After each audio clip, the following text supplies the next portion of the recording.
한국의 레드백이 호주군 현대화 사업에서 우선 협상 대상자로 최종 선정됐다는 소식은 모두 잘 알고 계실 것으로 생각됩니다. 장갑차 129대로 금액이 2조 원에 이르는 초대형 계약인데, 레드백은 국내 방산기업이 오로지 수출을 위해 최초로 기획하고 개발한 무기체계입니다. 더 놀라운 것은 호주가 혈맹국이라 부르며 모든 기밀 정보를 공유하는 오커스에 미국과 영국을 배신하고 세계 최강 전차군단 독일까지 포기하고 한국을 선택했다는 점인데요. 호주는 왜 이런 결단을 내린 것일까요? 안녕하세요, 디스멘털입니다. 국제정세에 관심 있는 분들은 작년 연말 전 세계를 뜨겁게 달군 호주의 핵추진 공격용 잠수함 도입 소식을 잘 알고 계실 겁니다.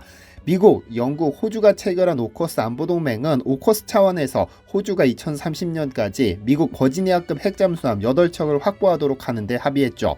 오커스란 호주, 영국, 미국 3국이 혈맹에 가까운 안보 파트너십을 체결해 중국을 견제할 목적으로 창설됐는데, 핵잠수함 기술 이전을 극도로 꺼리는 미국이 호주에 핵잠을 이전한다는 소식에 전 세계가 경악을 금치 못했죠. 특히 호주와 이미 계약까지 체결했던 프랑스는 강하게 뒤통수를 맞고 말았습니다.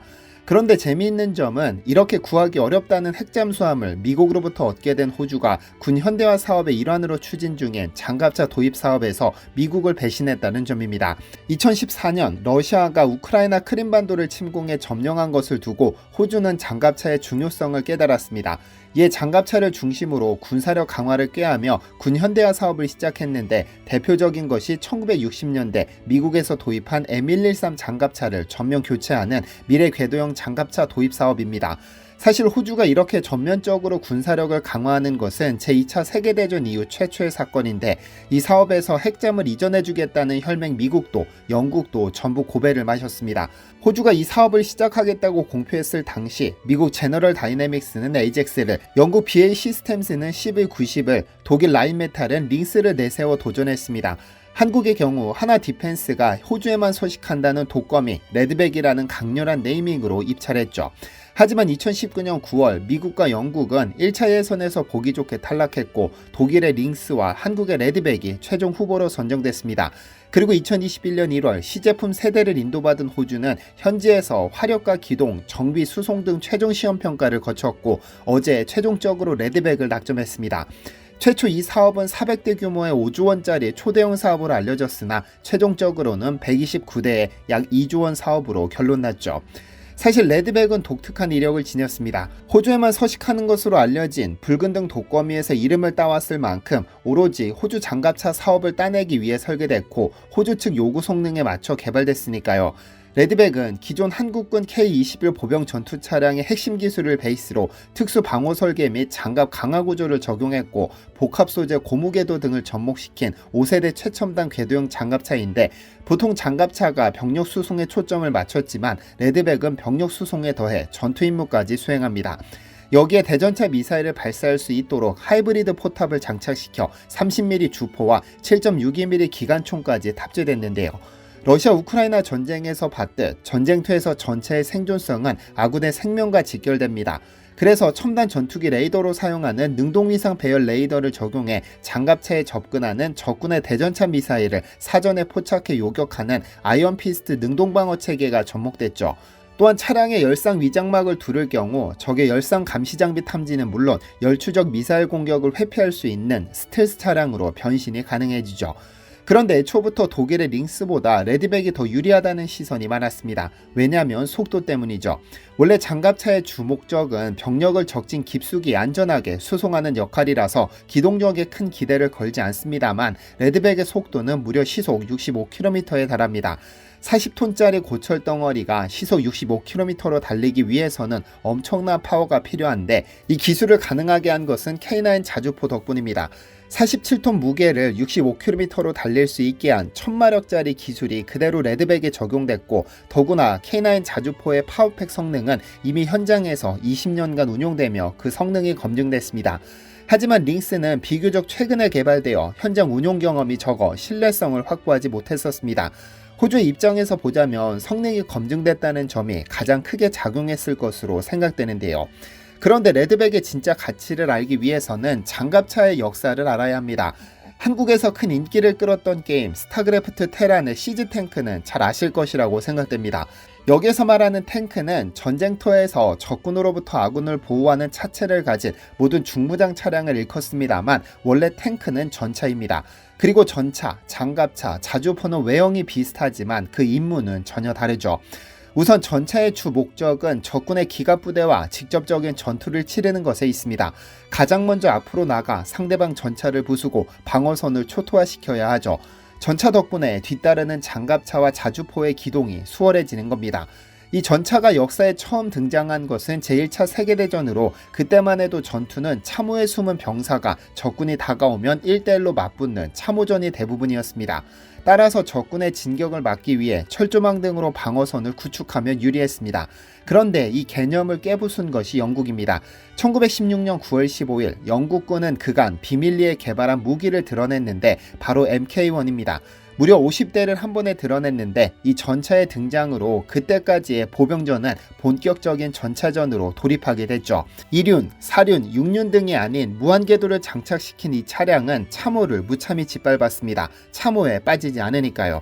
영국은 이 차량의 존재를 숨길 목적으로 물을 실어 나르는 차량이라 해서 워터탱크라 불렀는데 이를 줄여 부르면서 점차 탱크로 불리게 됐습니다.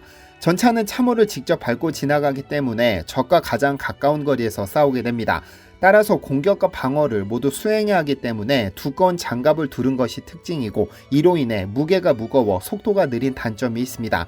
여기에 시야가 좁기 때문에 적군의 전차나 대전차 무기를 소지한 보병을 발견하지 못하는 치명적인 단점도 있었죠. 그래서 등장한 것이 장갑차입니다. 장갑차는 전차의 뒤를 따르되 적의 공격으로부터 보병을 보호하기 위해 마찬가지로 두터운 갑옷을 두르고 빠른 속도로 전장을 누비도록 설계됐습니다. 장갑차는 임무에 따라 병력 수송과 보병 전투장갑차로 구분할 수 있는데 호주가 수입하려는 레드백은 보병 전투장갑차입니다. 마지막으로 한국이 자랑하는 K9으로 대표되는 자주포는 그 한자에서 알 수 있듯 자주포, 즉 스스로 움직이는 대포입니다. 대포를 멀리 날려 적군을 섬멸시키는 중요한 역할을 하지만 사격 준비부터 탄약장전, 사격까지 모든 과정이 너무 깁니다. 그래서 아예 궤도에 대포를 설치하고 스스로 움직일 수 있도록 개조시킨 것이 바로 자주포인 겁니다. 이런 역사를 거쳐 탄생한 한국의 레드백이 호주로 수출되는 겁니다. 이번 계약이 최종 성사되면 호주 빅토리아주 질롱시에 건설 중인 공장에서 생산될 예정입니다. 2024년 완공 예정인 이 공장에서는 호주형 K9 자주포인 헌츠맨 AS9과 탄약 운반차인 AS10이 생산될 예정인데 레드백도 이 공장에서 생산해 빠르면 2017년 하반기부터 순차적으로 실전에 배치될 예정이라고 하죠. 전국토의 95%가 텅텅 비어있긴 하지만 호주는 거의 혼자서 대륙 하나를 차지하고 있습니다. 그런 호주가 최근 몇 년 사이 급격하게 군사력 증강을 시도하고 있는데요. 이미 미국, 영국과 오커스 안보동맹을 체결한 덕분에 가지고 싶어도 가질 수 없는 핵잠 8척을 얻게 됐죠. 여기 2021년 12월에는 한국으로부터 K9 자주포 30문과 K10 탄약 운반차 15대를 수입하기로 했고 어제는 한국으로부터 레드백 장갑차 129대를 수입하기로 결정했습니다. 그런데 호주가 차근차근 군사력 증강을 시도한 이 시기는 중국과 무역전쟁을 겪은 시기입니다. 2020년 4월 스콧 모리슨 당시 호주 총리는 코로나 바이러스는 중국 우한에서 시작됐다며 코로나19 기원을 밝히는 국제조사가 필요하다며 이에 대한 독립적인 조사를 요청했습니다. 이 말 한마디로 호주와 중국은 총성만 없었을 뿐 사실상 전쟁을 치렀죠. 강한 분노를 표출한 중국은 13억이라는 인구수와 모든 제품을 흡수하듯 수입하는 공장국가답게 무역보복을 시작했습니다. 보리에 대한 반덤핑 관세를 시작으로 쇠고기 수입 금지, 면화, 랍스터, 목재 등에 대한 보복 관세뿐 아니라 호주 관광객의 상당 부분을 차지하는 중국인들의 호주 유학 및 관광 자제로 보복했죠. 그런데 이 치열한 전쟁에서 결국 승리한 것은 호주입니다. 중국은 2020년 연말부터 호주산 석탄 수입 금지를 공표하더니 그해 겨울부터 대규모 전력난을 겪어 엄청난 불만이 축적됐습니다. 그런데 중국이 호주 목숨줄을 끊어버릴 것처럼 옥죄는 와중에도 즉각 효과를 발휘할 수 있는 히든카드 한 장은 끝끝내 쓰지 못했습니다. 철광석인데요. 이 철광석 카드를 꺼내지 못한 이유는 결국 중국이 직격탄을 맞을 것이 자명하기 때문입니다. 왜냐하면 호주는 세계 최대 철광석 생산국이고 중국은 세계 최대 철강 생산국이자 소비국인데 중국 소비량의 60%를 호주가 공급합니다. 그래서 자칫 호주의 철광석 수입 금지 카드를 들고 나왔다가는 중국 산업 전체가 폭망해 버릴 수 있어 끝끝내 히든 카드는 숨겨두고 꺼내지 못했습니다. 아마 꺼내들었다면 중국이 더 큰 위기를 겪었을 겁니다. 이런 상황을 거쳐 중국은 결국 올해 초부터 다시 호주산 유연탄과 면화 수입을 재개하면서 꼬리를 내리고 말았죠. 이렇게 한국산 무기를 수입하기 시작한 호주를 두고 호주 일간지는 중국과의 긴장이 고조되는 시기에 성사된 이번 계약은 한국과의 국방협력을 강화하는 계기가 될 것이라고 평가하기도 했습니다. 실제로 호주가 군사력 증강을 꾀하는 가장 큰 이유 중 하나는 영내 불확실성이 급격하게 커졌기 때문입니다. 중국은 최근 몇 년 사이 군사력 세계 2, 3위권으로 발돋움했는데 육해공 할 것 없이 무차별적으로 발전시켰습니다. 이러한 군사력을 무기로 남중국해를 꿀꺽하려는 야심을 거침없이 드러내고 있고 남중국해에서 남쪽으로 좀 더 내려가면 바로 호주입니다. 중국이 가진 전투기, 전함, 미사일은 언제든 호주 땅으로 날아들 수 있고 얼마든지 호주 정도는 점령할 수 있을 겁니다. 이에 침공당하지 않기 위해, 다시 말하면 중국이 거대한 호주를 꿀꺽하려는 야심을 초전박살 내기 위해 호주가 한국산 무기로 완전 무장을 시작한 것이 아닐까 생각됩니다. 미국, 영국 등 혈맹국을 배신하고 세계 최강 전차군단 독일의 링스까지 누르고 호주의 선택을 받은 레드백. 이제 곧 호주는 제2차 자주포 도입 사업과 기존 자주포 업그레이드 사업을 추진할 계획으로 알려졌습니다. 만약 이 사업까지 전부 한국이 가져온다면 호주의 방어 무기는 전부 한국산 무기로 채워지게 되죠. 전쟁을 억제하는 압도적인 기술력, 이것이 진정한 한류가 아닐까요? 시청해주셔서 감사합니다.